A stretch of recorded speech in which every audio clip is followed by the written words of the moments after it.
Hello and welcome to the Financial Wellness Hour. I am your host, Hirsch Serman, and I'm thrilled to have you here today on WGSN-DB, the Going Solo Network. This show is for those who are wanting to learn more about creating financial wellness, and we're going to look at different life cycles, and we're going to explore them both financially and emotionally, because personal finances are really not about the money. Rather, they are about your emotions that are associated with your finances. And the healthier we are emotionally, the better financial decisions we're going to make. Although we might be fairly general in our discussions, we'd love to hear from you. So please do reach out to us. You can find me on my website, lifecycle.financial. That's lifecycle.financial. Or you can post comments and questions on Facebook, YouTube, or anywhere else you might be listening to this. Life has its challenges. It has its ups and downs, and it has its curveballs. We live in a world that is ever growing in information and complexity.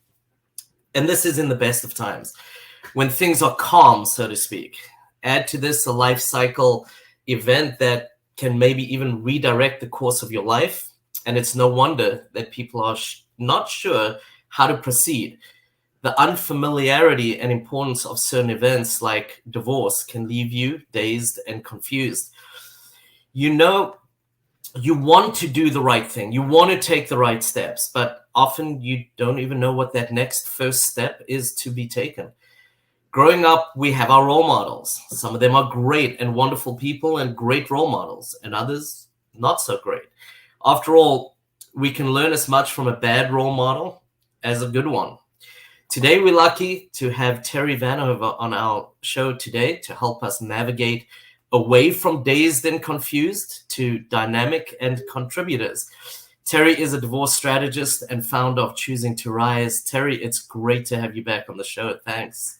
Yes. Hey, it's so good to see you live and in person. I'm so happy to be here. Yeah, and we have a lot to cover and not that much time. We always do. We always do. Hirsch and I always we always knock it out the park. It's going to be fun. Lots of great conversation. So I'm excited to be here. Yeah, and just trying to solve the dazed and confused in 45 minutes. We got a challenge it for us already. But, last time you shared about your background, and there's such a rich passion that comes from your background. I'm going to ask if you can share that again, if you would. Yeah, so you'll hear in just a few minutes, I have a pretty thick Southern drawl. So my upbringing was, I was, poor country girl raised out in the country of Virginia. And my mom was a divorced single mom, very little money, very little education herself. So my background really was just kind of growing up in poverty. I was sexually abused as a child. Our father, my biological father, I think today we'd see it as a functioning alcoholic. But in those days, wasn't such a term, but he just pretty much took off after the divorce. I can count on one hand how many times I've seen him in person. And those experiences when I did see my biological father were pretty negative, said some pretty not so nice things, as a father. And so I grew up with, I now realize, a lot of trauma. And I really brought that into my own marriage. I do believe that we use our intimate relationships to heal a lot of those childhood wounds. And I was a needy, insecure, controlling wife. I'll admit it. And within a few short years, I was going through a divorce, and my divorce was hell. I made all of the mistakes that, I think a lot of people make. I wasn't resourceful. I was overwhelmed. I was riddled with anxiety and just kind of buried my head in the sand. And my ex-husband, I would say at the time, now we have those terms like high conflict ex and things like that. It was a very contentious divorce, and it was 2 failed mediations, 2 failed attorneys, tens and tens of $1,000s down the drain, only just to circle back. And we ended up right where we started. And, so it was just, By the end of it, I was left homeless. I had lost my mom. I had lost all my savings and financial standings. And not to mention, I was hit by a van during this time. So my health had deteriorated. I had to have multiple surgeries. It was just when you just think it couldn't have gotten worse, it just kept getting worse. And when I came through it, though, I will say my divorce for me was also kind of like my rock bottom, in that I needed to take control back. I needed to do some healing work on myself. And the good news is, I really, I used this as a purpose. I looked at like, okay, this was a really horrible time. And now I know better. And now I want to teach other people how to do better, how to navigate the process better so that they don't make the mistakes that I made that, left me destitute. And emotionally, spiritually, physically, all of it really. And now, I will say that my ex-husband and we are friends. We hang out. His wife is like one of my best friends. She does my makeup. This is jewelry she buys me. I mean, we just really have put that co-parenting thing like into play. And I really believe that it is more possible than many people think. If they can do the inner work and do the healing work and navigate this process better and use resources and, use professionals like you and I, we know that there is a better way. But when you're so overwhelmed and you're so anxious and you also have everybody buzzing in your ear telling you what to do, how to do it. And sometimes you just need someone to help you stay on the high road. And I think that's really important. And, we've been able to develop a really great co-parenting relationship. But it's really hard because it triggers the hell out of you. And so you do have to be your highest self. You have to do the work on yourself. The other person is not going to change. My ex-husband didn't change, but how I showed up around him and with him has definitely changed. And I'm remarried. We've grown our family. And Maddie wanted me to make sure that I mention her name on the show. I have a daughter. Hi, Maddie. She said, "Oh, you're going to be on a show?" She's like, "Well, you got to mention me," and I was like, okay. So, but I mean, that really is a blessing because I thought that aspect of my life was over, after divorce. Who knew? I never would have guessed that, I'd be having another baby and there'd be this, family and so many wonderful things. I think there's so many things in that. I mean, one that you mentioned, there are so many more resources than ever before. I call us, people who've been through a divorce, the new generation, not the next generation, but a new generation of divorce professionals, because we've experienced it and we've been there. Now, every divorce is a little different. Yes. Everyone is personal, and yeah. I encourage people to explore that. And I think education, you've spoken a lot about doing the work, educating yourself, doing the work on yourself, all very, very important. I'm a huge champion for that. Anyone who's listened to my show or anyone who's worked with me knows that. And I think, that includes the things to do and the things not to do. So I'm going to ask, can you share a little bit on some of the pitfalls you see people doing, or here's some of the not to do's when going through a divorce? Because it's important, and it's easier to get into trouble than out of trouble. It's like debt. Yeah. It's easier to get into debt than out of debt, into a mistake versus out. So being aware of these pitfalls, I think, can be important as well, if you want to share some that you see. Oh, absolutely. I bet you see this. The number one mistake that people make is using a legal process to get emotional justice. That is the number one mistake that people try to make. They try to use their divorce to get back at their ex or get it, yes, get at them and get revenge or whatever. And that is so unhelpful in so many ways. I think another... And such a letdown. I just got to throw that in there because it doesn't happen. Yeah, exactly. Yeah. Not only does it's so emotionally unfulfilling, but financially, I'm sure you see the financial aspect of where people have used that to get back at their, and they're like, oh, that's not going to happen. So, and then I think another thing that people do is, I think the biggest mistake I did, like you said, I did not know that there were resources like us out there that could help us navigate this process and to educate yourself on the process and know that there are alternatives. I think one of the biggest mistakes is hiring an attorney first. And nothing against divorce attorneys. They definitely have their place. And I think they have their place in the process, but there's other things to do prior to getting a divorce attorney that would make the process better, faster, more financially, better in the long term.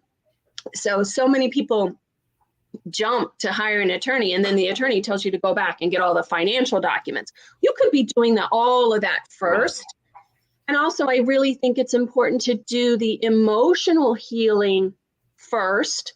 I've even had people say, oh, I'm going to deal with the divorce first, and then I'm going to get into therapy, or then I'm going to, join your program or whatever. And it's like actually in reverse, because all the mistakes that you're going to be making come from an emotional place, from a place of scarcity and fear and loss and grief.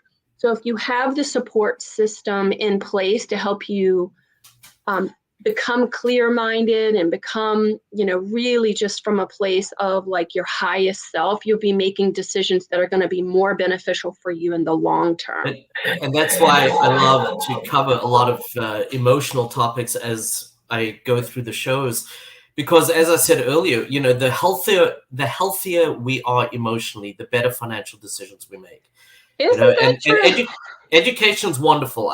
100%. We need to, but just a caution to everybody out there is you need to make sure it's relevant information that applies to you.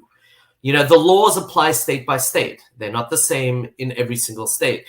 So make sure those apply to you. Or you look at somebody who seemingly has a similar situation, but really doesn't. You don't know kind of what you said, the background that they've come from, what they're dealing with behind closed doors, what their priorities and needs are, can be extremely different to you, even though you look at their house and you look at the cars and you look at the kids and they all look the same as your family.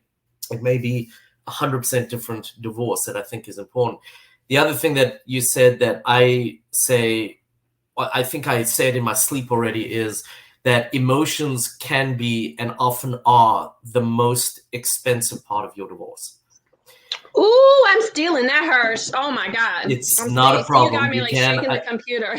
I think, I've seen literally $80,000-$90,000 decisions that come from pure emotions that are not positive emotions. I can tell you that, and unnecessarily. And it's unbelievable when you look at some of the decisions that you make. And I think a lot of these people, when they look back and have healed a little bit or done some of the work that we're talking about, they look back and they go, what was I thinking, right? I mean, that was not my best moment, Right. And pitfalls are important to understand and to avoid them. And if you can, working with people like Terrie, who can guide you and know what's coming up sometimes when it comes to that and avoid them and navigate around them. But what are some of the things that you would say people absolutely should incorporate? I'm kind of going to the flip side of the discussion, but what are some of the things they absolutely should incorporate into their lives to make it kind of more positive activities and healthier for them? So I would say, having the right team, having the right support, getting the right resources is number one. And I think people like you and I are more objective than, say, your sister or your mom or your brother who might have a hidden agenda or who might not be as objective. So having someone on the outside helping you, I got a coach who says, you can't read the label when you're inside the jar. And I just love that, because you need an outside perspective helping you to kind of see the big picture there and help you read the ingredients and help you maintain focus towards your long-term goals. And I bet you're really good at that, Hirsch, about helping people. Now, this is your long-term goal. Is this keeping you closer to that goal financially, or is this taking you away from that? Prioritize, organize, simplify. That's what I try to do with my clients. You got to start with your priorities and values. You have to. So, I mean, I would say that's the biggest mistake that I made. I mean, that because I didn't talk to the right, like mortgage professionals, for example, I, went bankrupt with my home and I didn't talk with financial people. I didn't do anything. Like again, I relied because I was just so overwhelmed. Again, it's exactly what you said. It was that emotional, I was like totally emotionally dysfunctional, which led to all the poor financial, decision making, the realty decision making, like all of that, all of the emotions were totally affecting what I was, doing. And so, okay, so I want to talk about self-care because that also has become a really, kind of cliche term that's been being thrown around in the health world, in the mental health world. And self-care is not about like bubble baths and treating yourself to ice cream necessarily. I really like to reframe that in terms of like self-parenting, treating yourself the way a parent would lovingly guide you, like, oh, you need rest, let's take some rest. Going to the gym, getting exercise, taking a walk outside. That's like more of a self-parenting thing where it's healthy for you. And also it's renewing yourself and giving yourself what you need in that moment in a loving, guiding way, not just giving into whatever treat you necessarily want. And I think it's also different for different people. For me, my workouts are it's just a non-negotiable, and my whole family knows that. And, meditation is a non-negotiable.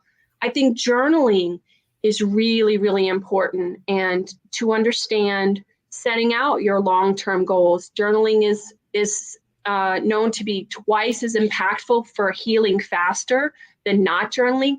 And it can help you process those emotions quickly. And also when it comes to self-care is not, good vibes only. It really is about tapping into our emotions and like, what am I feeling? What do I need? What am I needing in this moment? I'm needing just to accept that I'm having a bad day and that's okay. And self-compassion, radical self-compassion during divorce and after divorce, because I think one of the biggest myths that people don't understand is the level of loss that people go through when they go through divorce. They think like, oh, it's just you're like leaving your, like a breakup from, and it's really not. It's the loss of your future. It's loss of time with your kids.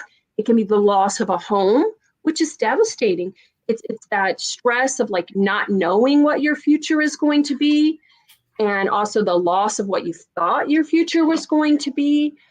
I mean, there's so many levels of loss that it's very difficult unless you've been through it to really understand it. One of the things I see a lot when it comes to all of that is people try to fill that void or that hole by spending money on something else, and they don't work on them. And I'll be honest. I mean, 10 years ago, before my divorce, I probably was not the nicest person when it came to the ones that did do self-care and would kind of make fun of the yogi a little, And then I went through a divorce and somebody suggested it to me. And in the beginning, I was like, okay, I'm going to do it like behind closed doors and not tell anyone. And, I'm the cold, heartless MBA CPA on the discussion here.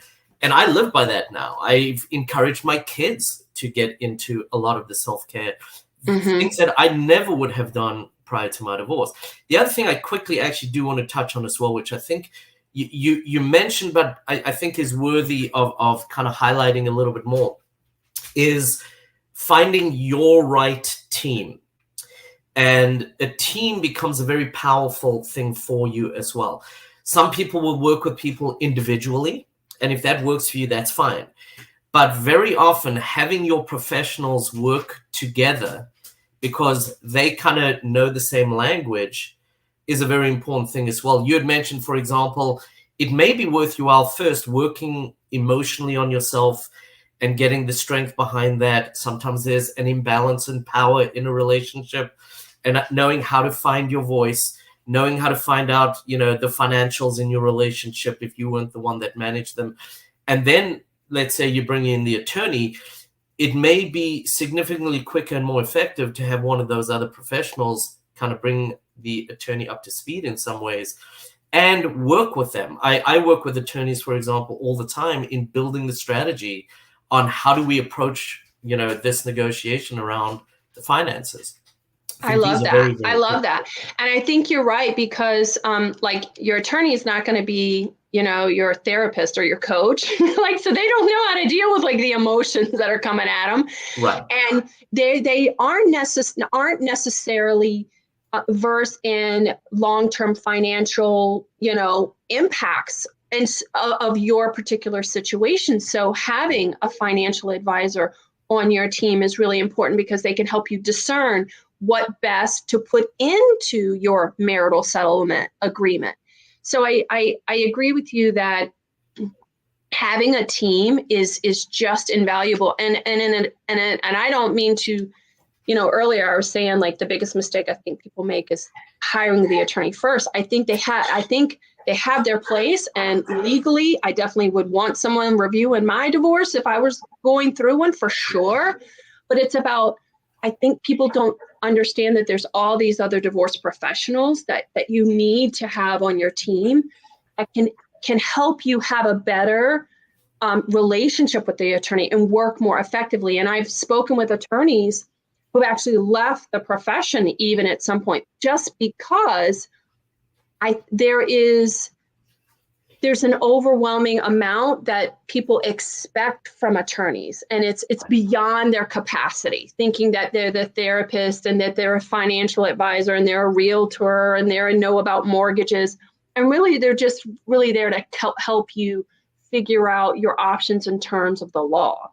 So it's invaluable to have a whole process and a whole team in place. I would also add to that. When someone's emotional, they don't convey or communicate as effectively. And so having somebody else sometimes communicate, like I work with people and I help them identify their priorities, not just financial, but very often their priorities require financial resources, right? So obviously we work on things like that. While we identifying those, we also kind of look at what we believe are going to be the spouses, because then where those conversations are going to happen, or the difficult ones, or what to give up in order to get. But sometimes it's hard for those people to really communicate that effectively to the attorney, just because they're emotional, they might be a little disorganized, they don't know, how to communicate some of these things. They've never done it before. I'm not, it's just the reality of sometimes being in a very stressful situation. I think that becomes a way that now your attorney really knows what to fight for when they go into that negotiation, I have so much more to say on that, but we do have to take a break. Okay. Before we do, Terrie, can you give a quick, how can people get in touch with you if they want to learn more? Yeah, you guys got my information up there. That's great. Terrie Vanover. I'm on Facebook. I'm at Vanover Terrie on Instagram, and choosingtorise.com. You can remember that one because I've got that accent. So I love the name, actually, because in many ways you do need to make that choice, or you can wallow in what you have if you're in a bad spot, but you can choose to rise. And I love that name. I think it's very telling. Yes. We will be right back in 2 minutes. Please don't go anywhere.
Hello and welcome back to the Financial Wellness Hour.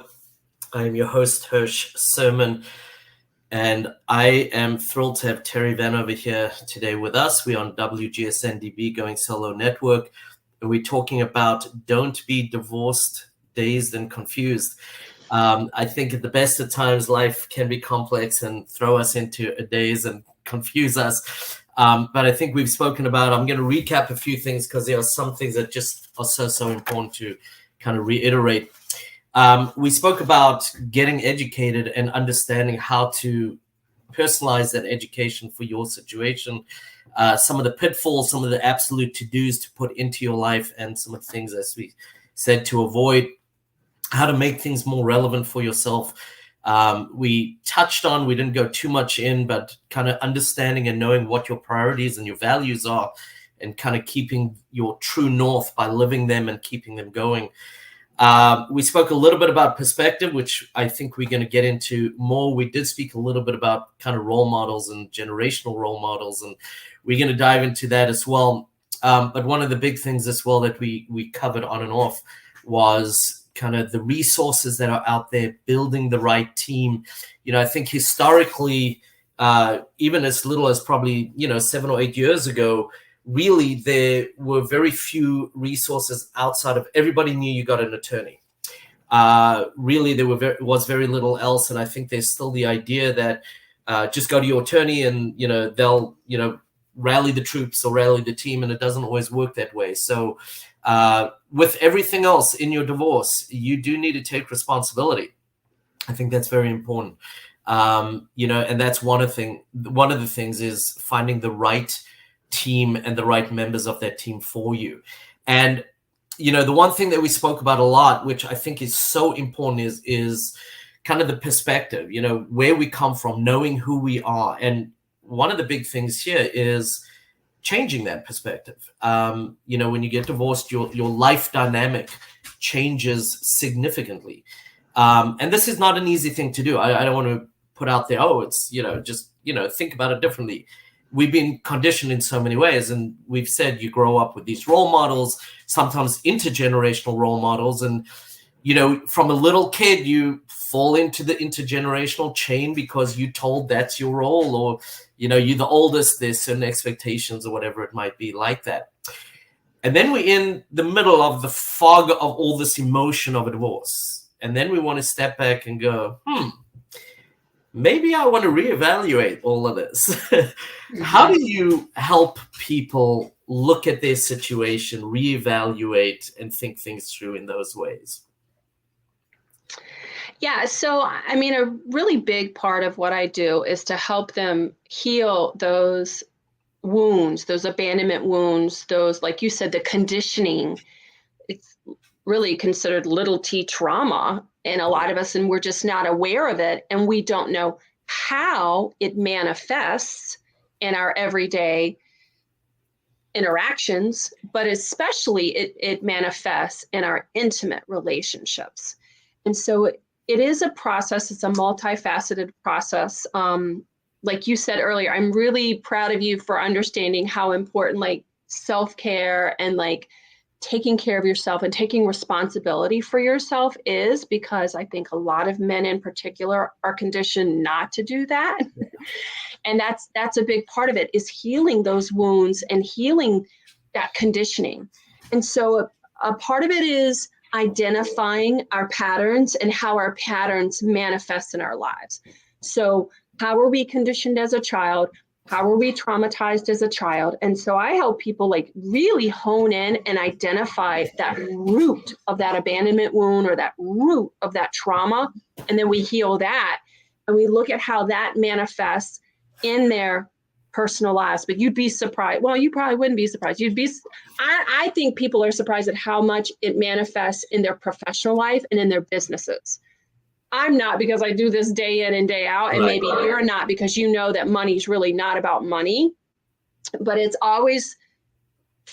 fun. I would say it's almost fun to see people who were kind of leading their lives in a certain way, and they come to me and they're here to heal from relationships, and they're here to heal their brokenness from their childhood. And lo and behold, their business takes off and they're this different person and they're more authentic and they're, finding new ways of being even in their professional lives, or they get that promotion, or, but it's like, well, yeah, because you've been conditioned to see money a certain way, or you got your validation from your money, or whatever it was. Right. Or you felt like you use money as a sense of safety and security. That's kind of my thing. And so understanding that, hey, your spouse or your ex-spouse may see money in terms of freedom. And so if you two have different goals and you have different ways of seeing money, it is going to manifest how that shows up in your divorce. And just having a perspective of that is really, really key. And so, like you said, one of those, like you said, 10 years ago, I would have never been doing meditation or understood how much those traumas are held up in our bodies. And so having a multifaceted approach to this, using body work to heal, using breath work to heal, using journaling and specific conscious exercises to look at what we're holding on to, and forgiveness practices and rituals and all those things to really consciously bring those unconscious things that we've been conditioned with from childhood, and to really let go of those things if they're no longer serving us, and find out what it is that we do want and what is in service to us and what does make us feel good and what makes us feel aligned and what makes us be passionate in our business and in our future. So anyone listening, I would say they need to be realistic as well. They need to be gentle with themselves. Something comes along with self-care. It's so easy to beat ourselves up, right? And we've become this on-demand society where we want it now, and like, how come I can't change it now, right? Right. It does take time, and we do sometimes slip back to the old habits that have been there 25 years instead of 25 days into our journey, right? And we need to be careful. I actually know somebody, I love the way she puts it. She's a divorce coach, and she says you can look at and you can say, I have a failed marriage, or you can say, this marriage is complete. I got all I could have out of it. Very different view, and brings a very different mental positioning of where you are in your life, coming from a failure versus coming from, I need to move forward. This was not the healthiest place for me, or whatever the situation was.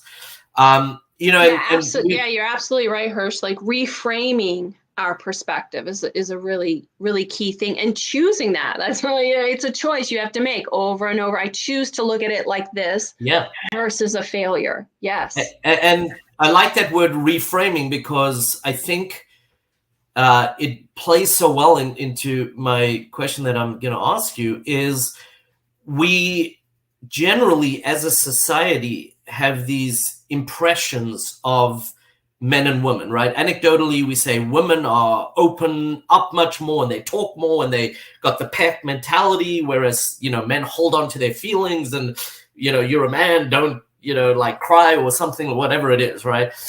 Is it different for men and women? You focus mostly on helping men through divorce. Is this something you find true, and is it different for men and women? There are some differences, but, and I had tagged you on this really controversial post recently. Hirsch and I we're connected on social media, and this holistic psychologist had written about men and their emotions. And I would say that's one of the biggest questions, or things like, oh, do men talk about their feelings? And I'm like, yes, if men are given a safe space, they, my men's group has 1,500 men in it. And yes, they definitely talk about their feelings. I think, we live in a society where men they're not allowed to be vulnerable, and they're not allowed, it's seen as a weakness. And I think men are also put into a certain box. And if they're not in that box, then they're seen as weak. And again, this is a generalization too. And again, I was surprised at how many women on that post really were resistant to what the psychologist was saying about, it's time to allow men to have a full spectrum of emotions and to teach them how to be in touch with their emotions and to communicate their emotions. Right.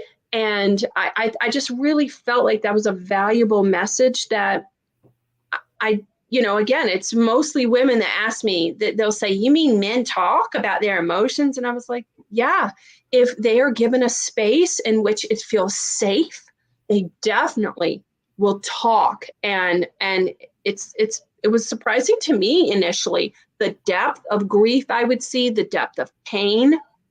And what happens though, is men have been taught like not to talk about it, but to internalize it. And they'll harm themselves or threaten harm rather than getting support and seeking help. So I do think it's valuable for men to say it's okay to do what you need to do, to take time out for your own mental health and to speak about your emotions and get the mental help and health that you need. I think that we're not having that conversation enough. I think that the difference in divorce with men and women is for women typically are 80% of the times are the ones to file. Right. And the reason I think that is, I think there's a couple of reasons. It's a very complex issue, but I think that one distinction between men and women is that women tend to say how they feel. They'll say, I'm unhappy in this marriage. I'm unhappy in this marriage. I'm unhappy in their marriage. But men tend to look at actions versus words. So a woman just talking about it or saying it versus doing anything about it, once that woman files and she leaves, then it's almost like, holy shit, she was serious. It's like their wake-up call. Yeah. So one of the differences I see with men and women have done a lot of the grieving and the processing prior to filing because they've been thinking about it for at least 2 years. And then they do it. And whereas men, it's like taken by surprise. They say to me, well, I knew we had our problems, but I didn't think it was that bad. And you're like, they say that people are, the person who files is about 2 years ahead emotionally and processing things. I would also say, one of the things that I think is so important that gets lost when we bucket people into that role or that gender is that this is a partnership. People have different needs. Everyone is different. One of the hardest thing about people dealing with people is they people, and I think those communications, and I will tell you, I have had so many women that I deal with that have said to me that the kind of most exhilarating part of the relationship was not the physical or it was when he would get vulnerable. Mm-hmm. And we tend to kind of have this dichotomy of thought, like, yes, it's your spouse and you should be intimate and you should be vulnerable. But then we have society telling you as a whole on the large level, don't be. And, and then we're caught in the middle as a man, right? Or, women have their own expectations or, societal pressures. But I think really it's got to be a partnership and discussed together and figured out together what each one needs. And I think it's scary for women as well to see their partners vulnerable because again, we're not shown that model. We're not shown that from our fathers. We're not shown that in any way. And we're conditioned as a society that men are in this certain role. And if they are vulnerable, what does that mean? What does that mean for us? Right. So I think it's a really good conversation that we need to be having on a more in-depth level, because I was really shocked at how many women were kind of like really going after her post about, and I was like, y'all are missing, well, men should just, do the work, but like, you're missing the point that men are conditioned from birth. We've even done studies where how people interact with boy babies versus girl babies right. are completely different. The language they use and the things that they focus on is very different. And so we need to be looking at that as a society. How are we conditioning our boys and our girls? But I mean, you could tell that so many women were kind of resistant to that. Like, yeah, no, it was a fascinating read. And I think the comments were more fascinating than the post. I thought so too. Because so many women, she was saying, women, we need to give our men space, and we need to allow them, we as women need to give them compassion and support. And so many women were like, screw that.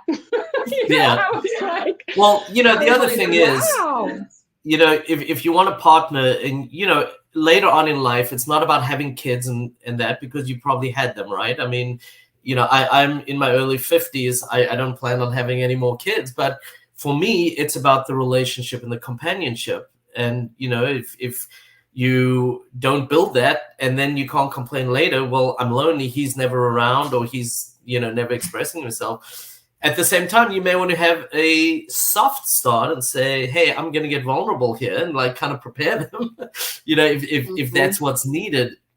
But again, it comes back to your values and your priorities, I think, in so many ways. You've got to know them, you got to keep them, and you always got to work towards them. And I think those are all very, very important pieces. And it begins with self-awareness. And what I was seeing in those comments were a lot of hurt women. I just feel like it was a lot of women that had built up the walls, that were hurt themselves. Yeah. And so it's hard when you're in your own pain to hold space for others who are in pain. That is very true. That is very true. I am going to ask for 1 minute, because we don't have much time. I'd rather end on a positive note than the pain note. This is maybe a loaded question, or, may not be a cookie cutter, but can you share generally what makes for a successful divorce? What does it look like for somebody going through a divorce? I think that you always want to be, I think self-awareness is key. And as we've said over and over, getting the right resources, getting the right support, getting your team together, but also always having the kind of holding your values of like, when I look back at this divorce, am I doing this in a way that I will not regret? So making choices that that you're going to look back and like, okay, I'm not going to regret that. I'm not going to regret being the higher, taking the high road when it comes to co-parenting, because I'm always putting my children first. And so I think that's really, really key, is always keeping in mind, the long-term goals that you have, and say, am I going to look back at this one day and really regret this? Or am I going to say, okay, I did the best I could under the worst circumstances? Right. You can reach out to Terrie at choosingtorise.com. Again, choosingtorise.com. I encourage you to reach out, learn more. There is stuff on a website that is interesting for you as well, that I think you can benefit from. And unfortunately, we got to start wrapping this up. So Terrie, thank you so, so much. The information and just the discussion is always amazing when we get together. But the information that you help cover in such a short time is wonderful as well. I am Hirsch Serman, your host for the Financial Wellness Hour. Please reach out to me through my website. It is lifecycle.financial. That is lifecycle.financial. Please reach out to me with any questions you might have for me, or if you miss Terrie's, to try to get in touch with her. You're welcome to reach through me as well. Thank you to CC Schatz, my producer, working behind the scenes, making it all happen, that we can just have this lively discussion. And I look forward to you joining me on my next show. Thank you so much. Have a great